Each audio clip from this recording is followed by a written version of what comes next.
Sir, ಕೋರ್ಟಲ್ಲಿ case ಗೆಲ್ಲಿಲ್ಲ ಅಂದ್ರು ಇವಳನ್ನ ಗೆದ್ದೇ ಗೆಲ್ತೀನಿ ಅನ್ನೋ ನಂಬಿಕೆಯಲ್ಲಿ ಬರ್ತಿದ್ದೆ ಸರ್. ಅವಳ ಹತ್ರ ಒಂದು ಮಾತು ಕೇಳಬೇಕಿತ್ತು, ಕೇಳಿದೆ. ಅವಳು ಏನು ಹೇಳಬೇಕಿತ್ತೋ ಹೇಳಿದ್ಲು. ನಮ್ಮ ಪ್ರಾಬ್ಲಮ್ನ ನಾವೇ ಸಾಲ್ವ್ ಮಾಡ್ಕೊಂಡ್ವಿ ಸರ್. ನಾನು ಸಾಹುಕಾರ ಅಂತ ಹೇಳಿದೆ ನಿಜ, ಆದರೆ ಯಾವ ಸಾಹುಕಾರನೂ ನನ್ನಷ್ಟು ಇವಳನ್ನ ಪ್ರೀತಿಸಲ್ಲ ಸರ್.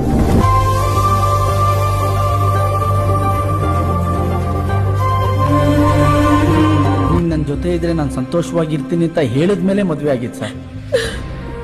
ನೀನು ಬಿಟ್ರೆ ನಾನು ಸಂತೋಷವಾಗಿರ್ತೀನಿ ಅಂತ ಹೇಳಿದ್ಮೇಲೆ